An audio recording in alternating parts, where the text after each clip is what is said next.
Hi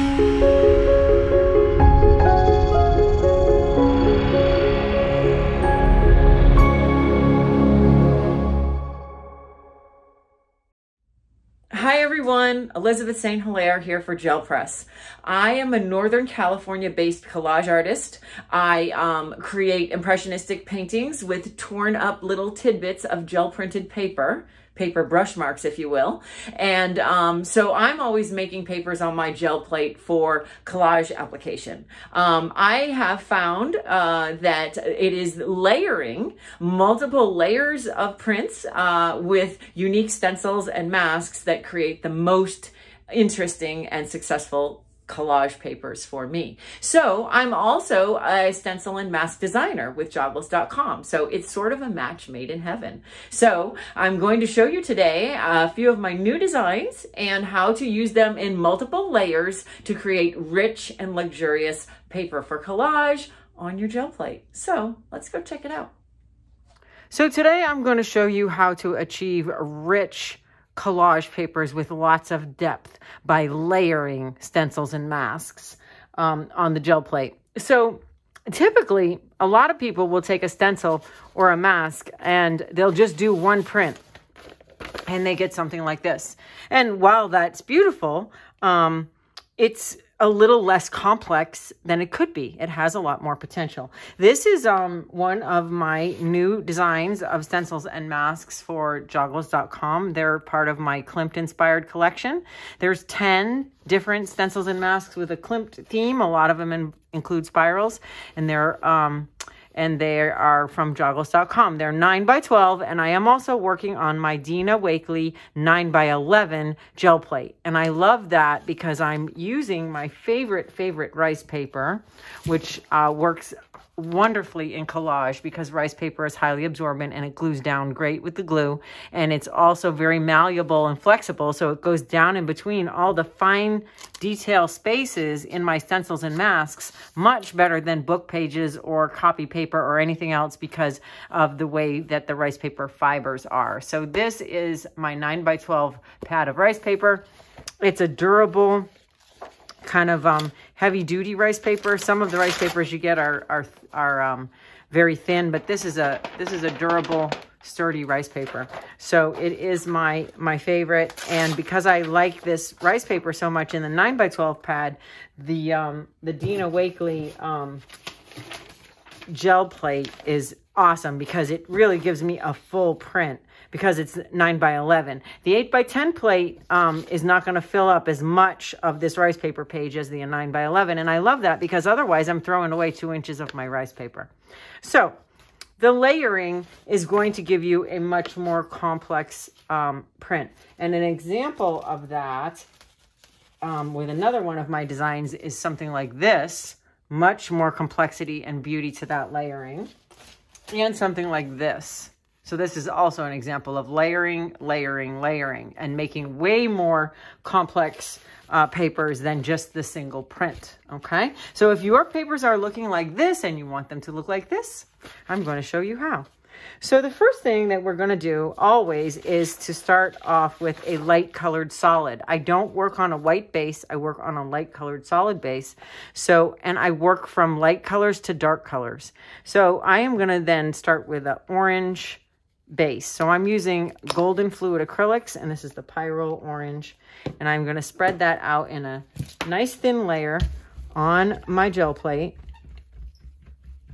So I want it in a nice thin layer. I don't want too much paint, but I don't want too little. And that just takes a little practice to get the hang of.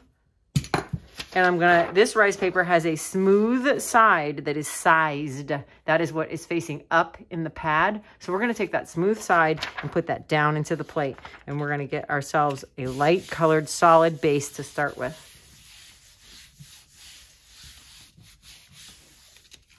And what I also love about this rice paper is the smooth surface just pulls all the paint off the plate, and even some leftover artifacting from a previous print, which is always beautiful. And I'm going to make a second one because there's a ghost print and a first print. And rather than waste the ghost print, let's have 2 going at once. So another light colored solid. And I'm going to roll my brayer off onto a clean sheet of deli paper off to the side, and that will eventually become the base for another print for me. So I'm going to keep that off to the side and smooth side down. I'm making myself another orange light colored solid, nearly filling my whole sheet of rice paper, 9 by 12. The other nice thing is that the stencils are all designed to 9 by 12, so they fit this plate really nicely. So there's our second light colored solid. So then, in the interest of this print, the next color that we're going to go to is going to be Magenta. Or let's use a little bit of a darker version of that, which is quinacridone violet. So I'm going to put that out, but I'm going to put a little orange in it so it doesn't get too dark too fast. I don't want it to be super contrasty. So I'm going to add a little orange to it and blend it up and see what it looks like. Yeah, that pyro orange is going to lighten it up just a little bit. So when you want it to blend completely together, when you do two colors and you want them really to blend to form a third color, you're going to stir it and then roll it out. Stir it and then roll it out. If you want it to be mottled and blotchy, and that's not a bad thing, then just roll it out. But if you want to create a third color, you really need to stir it and roll it out. And I need to move quicker because it's hot here, and that's going to dry. So I'm going to put the sensuous spirals, and I'm going to print that onto my prepared pyro orange sheet. Now, again, this rice paper is malleable, it's bendable, flexible, and it's thin enough that it'll go down into all the spaces of the very detailed mask, but it's thick enough that it's not going to tear when you're dismounting it from the plate. So I'm going to check, and when I see that there's still a little paint there and this isn't very defined, before I dismount the paper, I'm going to give it another press, and now I've made it really a strong impression. So it's very important to have a peek before you dismount and apply some more pressure in areas where you know you can get a better print. So here, and I think that's good, maybe in here and right there. So always check before you dismount. And there I've got the beautiful Sensuous Spirals mask pattern on the orange, and I'm going to lift this up. I've got a ghost print and I've got another orange ready to go. Whoops, didn't line that up very well. And I'm going to transfer that ghost print. So my paint was drying kind of fast, so it's a slightly lighter ghost print, but there it is, and the plate is clean.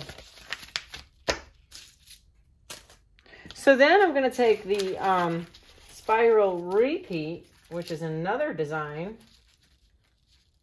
and it is tangled presently with the one that was on top of. Here we go. And I can layer the spiral repeat over this one, or I could layer this over itself. So you could use one stencil, change the direction, and layer it over itself. But I think I'm going to use a different one that is similar so that I can get a really complex layer. So what I'm going to do next then is I'm going to do a metallic. So I'm going to go to an iridescent gold, maybe. Put that on the plate and roll the gold out, and I will overlap my next layer with the gold. So layering, again, I'm going to put this one down. It's got a similar spiral motif to this one. Again, you could layer this same mask over itself, just switch the direction. But for a little bit more interest, I'm going to use two. So I'm going to print that one over this one. Same as before, we're going to make sure we get a good connection. Sometimes metallic does not always pull all off the plate because the metallic is very grabby. Also, the teal does that because it's got a lot of titanium white in it. So some colors will grab more onto the plate specifically than others, even with this wonderful rice paper that pulls everything off. But again, you're going to give it a peek and give it some more pressure to get a better print. And don't dismount the paper until you do that. So now you can see the complexity of the layers of the orange light colored solid, the quinacridone violet of the first stencil, the gold of the second mask. This is looking really nice. And then again, I've got a ghost print, so I'm going to lift that up and transfer that onto our second sheet.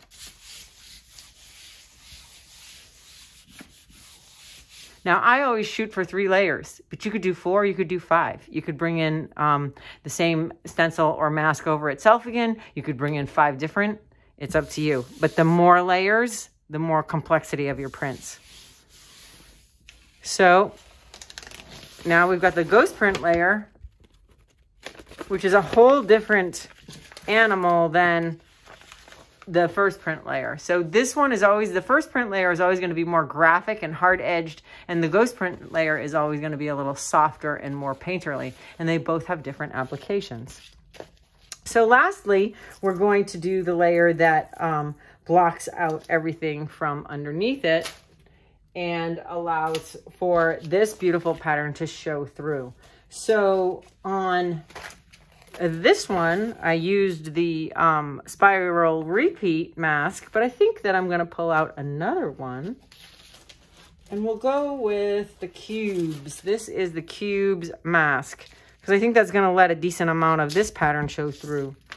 So again, it is one of the 10 new designs of stencils and masks, and it's called cubes. And so for the print that I previously showed you, this was done with Van Dyke Brown on top of everything.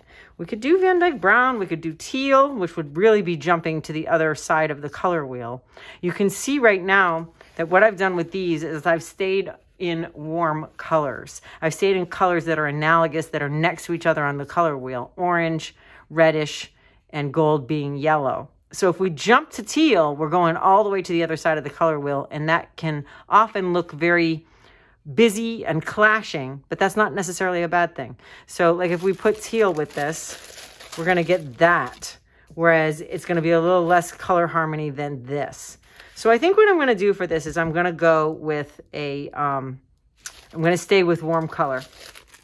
So in the interest of this one, this was the Van Dyke Brown. So, but it has to be dark. So I'm going to do Van Dyke Brown, which is a very dark brown. And then I'm going to add a little bit of navy blue to it, or the magenta. Maybe I'll add the magenta to it just to make sure that it's dark and rich. I'm going to use the quinacridone violet. It's very similar to the magenta. And then I'm going to stir and roll and stir and roll. And this is going to make my Van Dyke Brown, which is actually a very cool color, dark brown, cool color. But when I've added this quinacridone violet to it, now I've got a really dark, rich, dark color, but it's warm. It's warmed up by that red. So this is really going to be a great color to allow this pattern to show through the cube mask. So we're going to put the cube mask over, and we now have our 3 layers, our orange, our spirals, sensuous spirals, and then our spiral repeat. So orange, magenta, and then gold. And now we're going to go over it with this nice, deep, dark, rich, brownish purple. And our 3rd stencil or mask pattern. So we're really getting a lot of great layering going on here. And again, before you dismount the paper, check and make sure that all of the shapes are very well defined and that there's not a lot of paint left on the plate. A little more pressure will usually pull that up.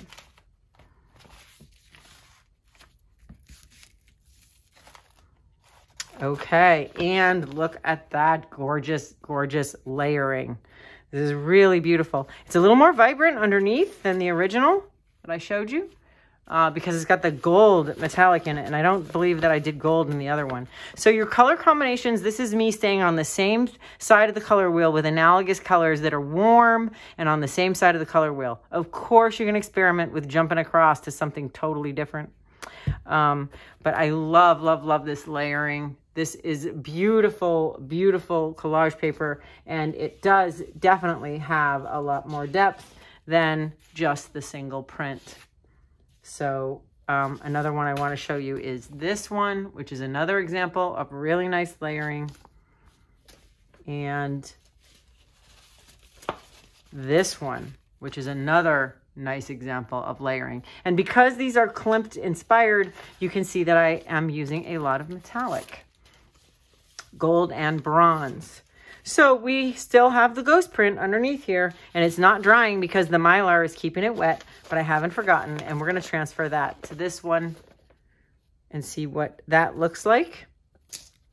And so when we started out with 2 light colored solids, that meant we got to transfer all the ghost prints to one and all the solid prints to the other. And we didn't have to use any cleanup sheets to get rid of the ghost prints because we're making actually 2 sheets of collage paper at the same time.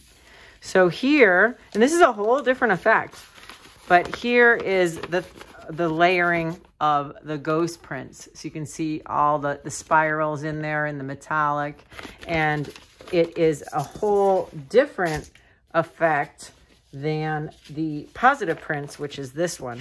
But you still have some beautiful layering going on with the ghost prints.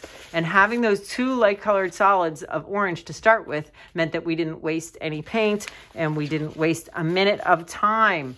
So there you have some beautiful complexity with layering in your gel printing for collage or for crafts or for whatever you're using it for. And I am proud to be introducing my new line of Klimt-inspired stencils and masks with Joggles.com. Happy creating!